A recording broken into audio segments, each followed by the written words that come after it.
انما جزاء الذين يحاربون الله ورسوله ويسعون في الأرض فسادا أن يقتلوا أو يصلبوا أو تقطع أيديهم وأرجلهم من خلاف أو ينفون في الأرض ذلك لهم خزي في الدنيا ولهم في الآخرة عذاب عظيم۔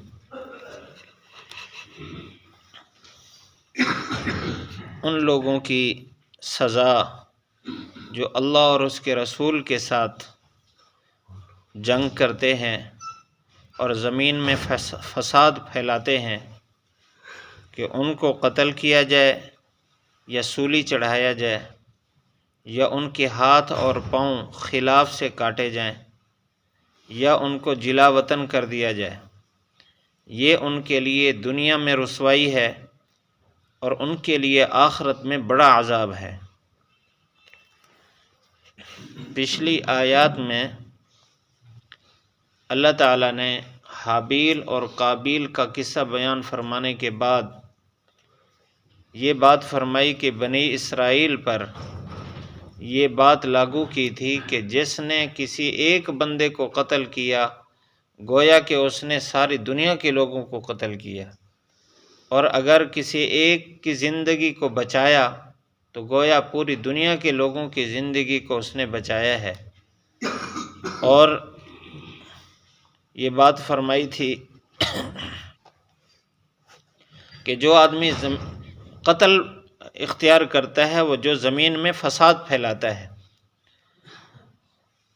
اور اللہ تعالیٰ نے انبیاء کو بھیجا دلائل کے ساتھ معجزات دے کر، تو ان کی تعلیمات پر غور کرنے سے عمل کرنے سے دنیا میں فساد ختم ہوتا ہے۔ اب اس آیت میں اللہ تعالیٰ نے کچھ حدود کا ذکر فرمایا، سزاؤں کا ذکر ہے۔ یہ بات ذہن میں رکھنا ضروری ہے کہ حکومت کی سزائیں اور اللہ تعالیٰ کی بیان کی ہوئی سزائیں ان میں بڑا فرق ہے، کیونکہ انسان کے اندر انسانیت میں تبدیلی محض سزا سے نہیں آتی۔ سزائیں جتنا بھی متعین کر لی جائیں دنیا میں فساد نہیں ختم ہوتا جب تک انسان کے دل میں اللہ کا خوف نہ بیٹھے۔ بہت ایسے مجرم موجود ہیں، ہر زمانے میں موجود رہے، کہ محض جرم پر ان کو سزائیں دی گئیں تو ان کا جرم پہلے سے بڑھ گیا، وہ ان سے باز نہ آئے۔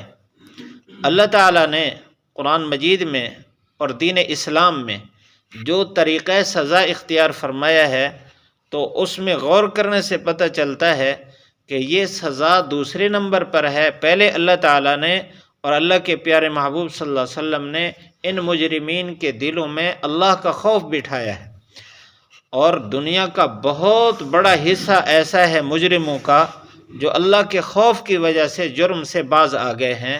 سزائیں ان پر، حدود اور قصاص اور تعزیرات ان پر جاری ہوئے، لیکن اصل تبدیلی کا باعث اللہ تعالیٰ کا خوف بنا ہے۔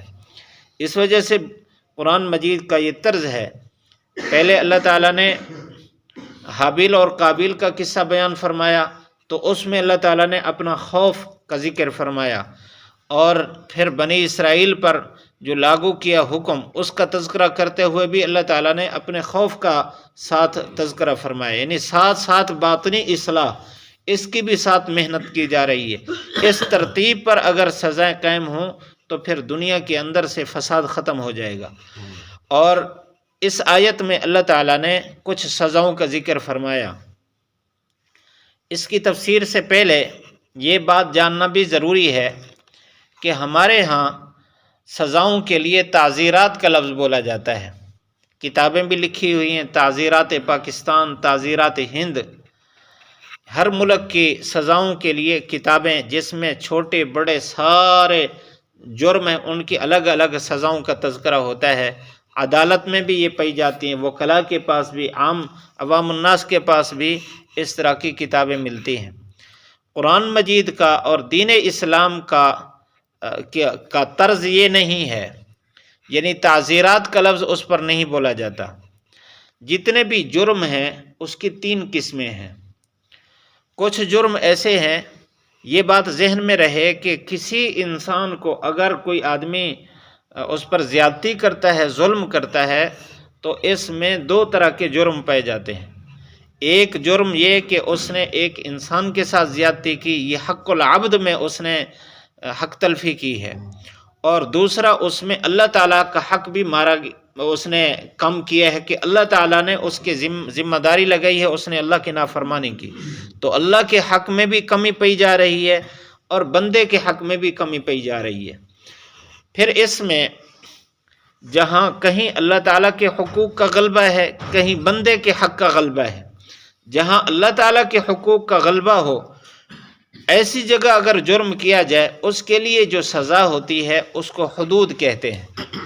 اور جہاں بندے کا حق غالب ہو، اللہ تعالیٰ کا حق بھی موجود ہے، بندے کا حق غالب ہے، وہاں اگر کسی انسان نے جرم کیا ہے تو اس کے لیے جو سزا ہوتی ہے اس کو قصاص کہا جاتا ہے۔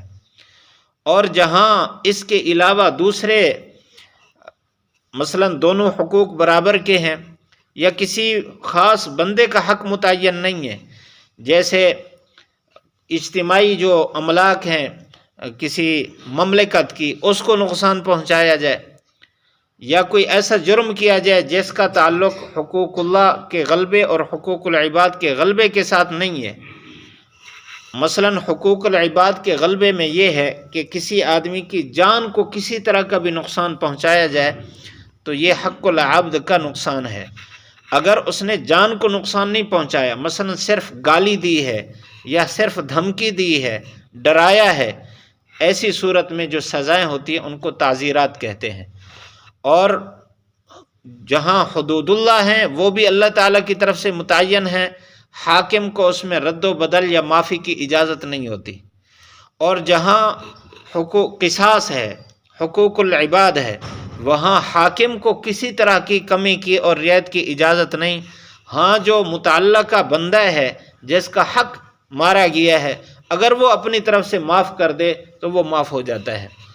اور جو تعزیرات ہوتی ہیں اس میں قاضی اور حاکم کو کے سپرد ہوتا ہے، اس میں متعین نہیں ہے کہ اس کی سزا اتنا ہے، وہ قاضی اور حاکم کی مصلحت پر ہے۔ مجرم کی کیفیت کو دیکھے، اس کے مزاج کو دیکھے اور اس کے جرم کو دیکھے، اس کے مطابق وہ مناسب فیصلہ کرے، اور اس میں مقصد اس کا کسی کی ذات کو نقصان پہنچانا نہ ہو بلکہ اجتماعی طور پر اصلاح مقصود ہو اس کی بھی اور ساری مملکت کی، تو اس کو تعزیر کہتے ہیں۔ یہ تفصیل ہے۔ تو یہ جو حدود اللہ ہیں یہ 5 ہیں جو متعین ہیں، جن کی سزا اللہ تعالیٰ نے قرآن مجید میں متعین فرما دی ہے، اور کچھ کی اللہ کے نبی صلی اللہ علیہ وسلم نے تفصیل اور تعین فرمائی ہے۔ ایک ہے ڈاکہ، نمبر 2 چوری، نمبر 3 زنا، نمبر 4 تہمت زنا، اور نمبر 5 شراب پینا۔ یہ 5 جرم ایسے ہیں جو حدود اللہ کہلاتے ہیں، اس پر جو سزا ہوتی ہے وہ حدود کہلاتی ہے اور اللہ کی طرف سے متعین ہے۔ اس میں دوسرا آدمی اس میں کوئی کسی قسم کی کمی بیشی نہیں کر سکتا۔ اور جو قصاص ہے، میں نے پہلے عرض کیا، اس کا تعلق بندے کے ذات کے ساتھ ہے۔ اگر بالکل جان مار دی تو قصاص کہتے ہیں برابری کو۔ جس طرح کا اس نے کسی کو نقصان پہنچایا، اگر اس کا جرم ثابت ہو گیا، اس نے اقرار کر لیا یا گواہوں سے ثابت ہو گیا، تو ایسی صورت میں اس کو برابر کی سزا دی جاتی ہے۔ اس میں نہ قاضی حاکم کمی کر سکتا ہے نہ زیادتی کر سکتا ہے۔